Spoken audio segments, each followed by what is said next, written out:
What's going on, everybody? What we're going to be talking about right now are the best NFL rookies to put in this 5-2 blitz. Now, if you guys are not good users, like some of you guys are asking, like, you know, how do I set it up? What do I do? Bro, I'm running Engage 8. I'm going to show you guys full video proof of it. If you guys want to run this defense, it's up to you, but you have to have good user.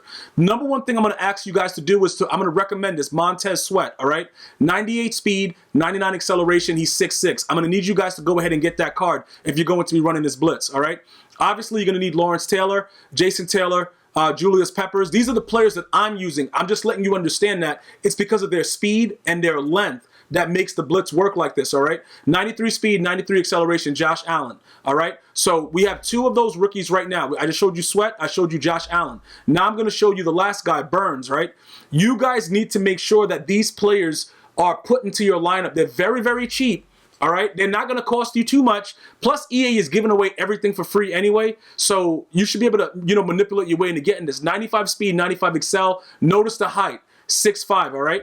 So with that being said, these players, in my opinion, are the glitchiest of the NFL draft players defensively. Now you have a strong safety that has like a 94 speed. You can chem him up and all that stuff. Obviously, we still have Jalen Ramsey. I see you guys want some Jamal Adams gameplay. All you need to do is get 427 likes on this video within 24 hours, and you will have Jamal Adams gameplay. I'm going to try to put them together for free. I have a lot of strong safety power-ups, so I'm going to get to that as well. We're going to go ahead and take a look at it, but what you guys have been requesting is obviously you want to see these players in action. What am I doing? What's going on? Now, the one thing that I like to do with you guys is show you the blitzes, like just let you visibly see what I'm doing, but I don't give you my blitz angles and all that stuff. You got to figure something out. You know what I'm saying, bro? If you want to get your game up, you see what I'm doing, you have to be able to adjust and figure it out. I'm not giving you guys everything so that when you guys lurk me, you come out and do whatever you want. You can look at it, you can figure it out.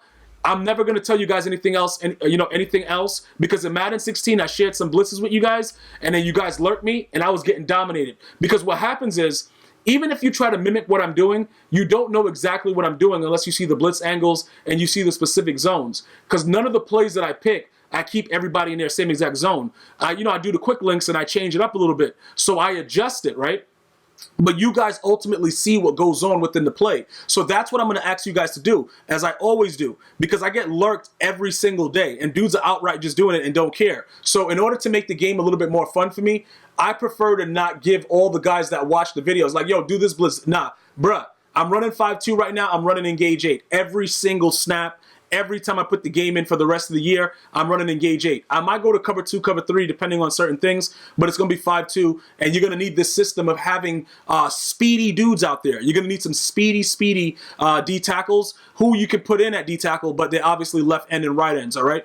So with this game right here, what we're going to come out and try to do, I'm going to freeze frame some things that are going to be going on and try to explain it to you so that you guys understand exactly what you're supposed to do as far as where you put your speed players. Now, obviously, you have 3 D tackles in 5-2. So I just showed you the guys that I'm pretty much going to be using, because I'm going to be leaving Jason Taylor and both and Julius Peppers on the outside of the blitz. Now, you guys can flip it around and do whatever you want. Just remember, you can't put middle linebackers on the outside. So Lawrence Taylor, if you didn't want to use him the way that I'm using him right now, the way I'm going to show you, you don't have to. You can put him on the edge because he's a right outside linebacker, obviously, and you can get away with doing that. You just can't put middle linebackers as the edge players. So what I'm doing right now is I'm adjusting and taking out some of the players in my starting lineup so that I can put the fastest and the most meanest savage beast into the game. So right now, I'm going to go ahead and I'm going to run a play, and then I'm going to freeze it afterwards and show you exactly why the play worked. All right, so look, you see how everybody's screaming in there like that? As soon as he snaps the ball,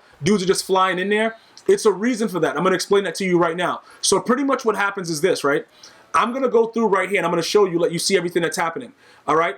Your D tackle should be Josh Allen. All right? That's why I have the arrow there so you guys can see that. Burns should be on the left, and then you could put, I use Alan Page for the right. And then you can see that Julius Peppers is on the right side, far. And then we have the other guy, Jason Taylor, on the other one. And then we have Montez Sweat on the right linebacker, middle linebacker. And then we have, obviously, we have the GOAT, Lawrence Taylor. Now, there's a reason and a method to my madness. I want the fastest guys shooting down to attack the center effective immediately. You see what I'm saying? So that's the reason why I put those two guys there. Montez Sweat has a 98 speed. So look, he immediately gets, it's 4 linemen just for that one side. You see what I'm saying? Like 4 linemen are trying to figure out what's going on right there because it's so fast and it's happening crazy. Not only that, Alan Page and also Josh Allen have high finesse move. So they have to pay attention to that. So that's the reasoning behind why that's going on. You see what I'm saying? Because pretty much you have the tight end helping out. There's a lot of stuff going on, and he's running a 3-man route, and he's still getting blitzed instantly, and we're coming right in. It's a reason for that. The players are very, very fast. So what I'm going to urge you guys to do, because like I said, when I'm showing you the visual proof of it and trying to make you kind of, grasp the concept, you can formulate it however you want, but dudes are going to scream. So you see what I'm doing? I got to pick a user. I got to pick the safety that I'm more comfortable with for each play. So I may go to Reed, or I'll flip it over and I'll go to Sean Taylor. I would only go to Sean Taylor in certain instances if I decide that I need to flip the actual play. In those cases, you're going to have to realize that the way that the zones are playing, you're going to have to adjust with whatever you're doing. Because when people start flipping the play, if you play a lot of these guys, like they watch pro players play, and then they figure like, I'm going to flip the play, and I don't know why I'm doing it, but I'm going to do it anyway. Those guys, when you play them, sometimes you have to also flip your defense. All right? So with those type of things, obviously your zones have to correspond with what's going on. So if you're not comfortable with utilizing your safety and being able to get off and run back in the field because if they're going to try to beat you for a streak, and remember with Engage 8, you have those deep blues that are ready to go. When you see that I'm pressing, notice what I'm doing. I'm on the side that Jalen Ramsey's pressing on because Jalen Ramsey has a 99 press, but there are some cases where he will get beat. You see what I'm saying? But I'm already over there, so I'm watching that side. If I were to flip the play, I got to pay attention to that guy also, getting that kind of work happening. So this guy pretty much was useful to let us see what was going on. And then, he rage quit. He had something to do. I don't know if he knows I got to pick his mom's up at 8, and I'm probably going to be late, but only 3 minutes though. But he was very, very useful for what we needed him for.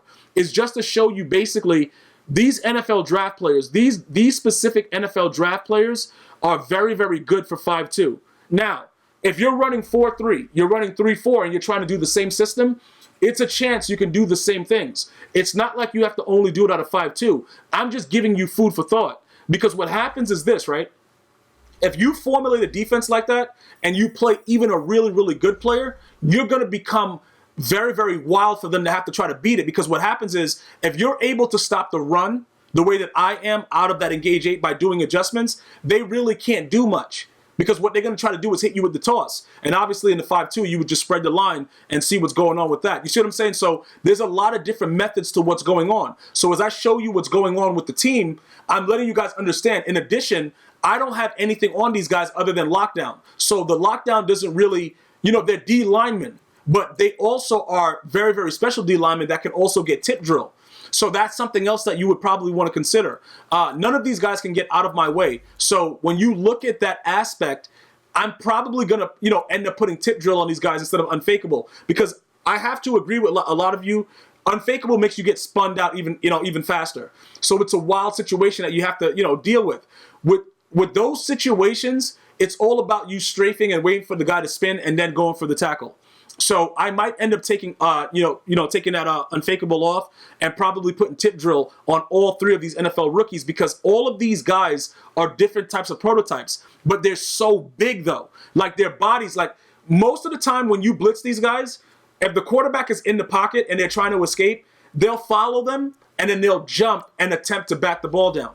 So what does that mean? The taller your linemen are, the better it is, which is why Mean Joe Green is going to be rate sold effective immediately. But I have to wait, like I said, until I can get somebody else because we're going to get the Alan Page is going to get his upgrade. We're going to upgrade him, and then we're probably, depending on who the position hero is, we probably would go after that. But I'm not sure if I want to do that yet. You see what I'm saying? Like I have to make sure that this makes sense. So the one thing that I'm certain of is that Josh Allen is a goon at D tackle, just playing right in the center of the 5-2. He's a goonie, and he's ready to go, all right? Depending on how you guys want to work it, right? If you guys are working it differently and you want to go 3-4, 4-3, you can do pretty much the same thing. It's just going to be set up differently. And then you probably won't get the same type of pressure that I'm getting out of 5-2 because you won't have the luxury to do certain things. But you can dabble with it. You can, because I've seen a couple of people that when I'm playing them, they start to try to run Engage 8 too, and I dot them because you have to understand the system of beating Engage 8, and most of these guys don't. if you have a good user, is pretty much unstoppable. Hopefully this has answered a lot of your questions. I'm going to see you guys and girls next time. Let me know what you're looking for next, and I'm going to see you on twitch.tv/GmiasWorld as soon as possible. One love.